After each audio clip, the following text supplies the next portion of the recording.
Hi guys, આજે હું તમારી સાથે કન્ડેન્સ મિલ્કની રેસીપી શેર કરીશ. માત્ર 2 જ વસ્તુની સાથે અને બિલકુલ 2 મિનિટની અંદર તમે કરી શકો એવું સરસ મજાનું. અને અત્યારે હવે ગણપતિ આવવાના છે, ગણેશ ચતુર્થી, તો એમની તૈયારીમાં જો તમારી પાસે આ કન્ડેન્સ મિલ્ક બનેલું હશે, ઘરે બનાવેલું, તો તમે ગમે ત્યારે અલગ અલગ મોદક છે એ બનાવી શકશો. તો એમના માટે થઈ અને કોઈ પણ એક બાઉલ સેટ કરી અને 1 બાઉલ ભરી અને ખાંડ લીધી છે અને એ જ 1 બાઉલ ભરી અને પાણી લીધું છે.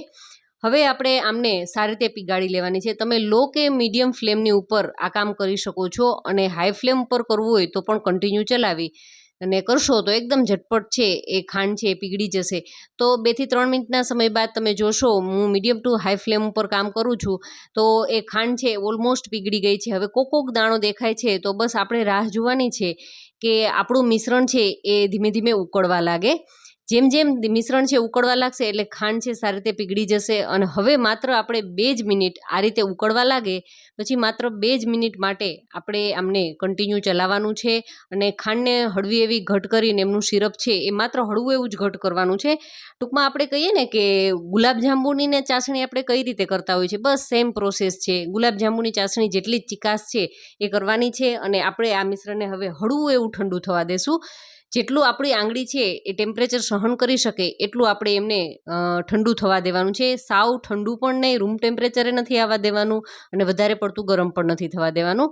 અને હવે આપણે એમને મિક્સી જારની અંદર ટ્રાન્સફર કરી લઈએ. તો આપણે એક ગળણીની મદદથી ગાળી લેશું, જેથી કરી અને આપણું આમનું જે કોઈ પણ કચરો હશે તો એ દૂર થઈ જશે અને એકદમ સરસ મજાનું થોડુંક યલોઇશ વ્હાઇટ એવો આપણો કલર છે કન્ડેન્સ મિલ્કનો રેડી થશે. ટૂંકમાં બજારમાંથી તમે જેવું લાવ્યા હશો ને એવું જ બિલકુલ તૈયાર થશે.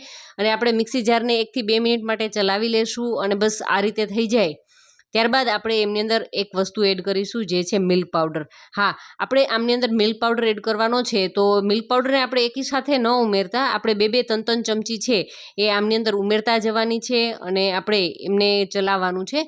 તો આપણે એમને ઓન ઓફ કરી અને પલ્સ મોડ ઉપર કન્ટિન્યુ ચલાવવાનું છે. 1 મિનિટ માટે ચલાવી અને આપણે ચેક કરી લઈએ તો આપણું મિશ્રણ છે એ હળવું હળવું ઘટ છે એ થવા લાગ્યું છે. આપણે પ્રોપર ટેક્સચર જોઈએ છે, જેવું બજારમાંથી આપણે લાવીએ છીએ એવું આપણું જ્યાં સુધી કન્ડેન્સ મિલ્ક ન થાય ત્યાં સુધી આપણે થોડો મિલ્ક પાવડર એડ કરતા જશું. અને આપણે કમ્પ્લીટ કન્ડેન્સ મિલ્ક છે એ બનાવી અને રેડી કરી લેશું. તો અત્યારે મેં 3 ચમચી જેટલો મિલ્ક પાવડર છે એડ કરી દીધો, એટલે અડધું બાઉલ ભરેલું હતું એ એડ કરી દીધું છે.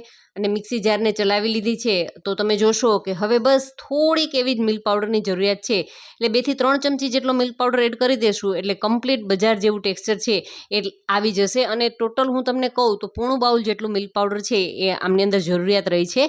તો 1 બાઉલ ખાંડ, 1 બાઉલ પાણી અને એમની સાથે પોણું બાઉલ જેટલું મિલ્ક પાવડર એડ થશે. એટલે તમે હવે જુઓ એમનું ટેક્સચર બિલકુલ કોઈ કહેશે નહીં. અને આમાંથી બનેલી મીઠાઈ તમે ખાશો ને તો ખરેખર ખૂબ જ ટેસ્ટી થશે અને એકદમ ઝટપટ પણ તૈયાર થઈ જશે. તો એમનું ટેક્સચર જુઓ, બિલકુલ બજાર જેવું એકદમ સ્મૂથ લીસું છે. તો એમનું ટેક્સચર બિલકુલ જ ગાંઠા નથી થયા. જો મિશ્રણ થોડુંક પણ તમારું ગરમ હશે, જે સુગર સિરપ છે થોડુંક પણ ગરમ હશે અને મિલ્ક પાવડર એડ કર્યો હશે તો એમાં લમ્સ થવાની પણ શક્યતા રહેશે. તો બસ મેં તમને કીધું તો એ મુજબ કે આંગળી સહન કરી શકે એટલું ગરમ હોય ત્યારે એડ કર્યું હશે. એટલે પ્રોપર આ રીતે તમારું કન્ડેન્સ મિલ્ક છે એ બની અને તૈયાર થઈ જશે. અને કોઈ પણ એરટાઇટ બરણીની અંદર ભરી અને ગણપતિ બાપા માટે જ્યારે પણ ઈચ્છા થાય અલગ અલગ મોદક બનાવવાની, તો તમે એકદમ આસાનીથી એકદમ ઝટપટ તૈયાર કરી શકશો. મલાઈ મોદક છે, સ્ટફિંગવાળા મોદક છે, કોપરા પાક કે કોપરા મોદક છે, કોઈ પણ તમે ઇન્સ્ટન્ટ બનાવી શકો માત્ર 2 મિનિટની અંદર. અને હું આગળ પણ એ રેસીપી પણ શેર કરીશ ગણપતિ મહોત્સવને ધ્યાનમાં રાખી. અને 2 મિનિટની અંદર અને માત્ર 2 જ વસ્તુની સાથે તૈયાર થતા મોદક, અને એ પણ ગેસના ઉપયોગ વગરના. તો તમે ચેનલને હજુ સુધી સબસ્ક્રાઈબ ન કરી હોય તો ચેનલને ચોક્કસથી સબસ્ક્રાઈબ કરી લેજો, જેથી કરી અને આવનારા અલગ અલગ મોદકની રેસીપી છે તમે પણ આ ગણેશ ચતુર્થી અંદર એન્જોય કરી શકો, બનાવી શકો અને ઘરના દરેક સભ્યોને અને ગણપતિ બાપાને ખવડાવી શકો. Thank you for watching.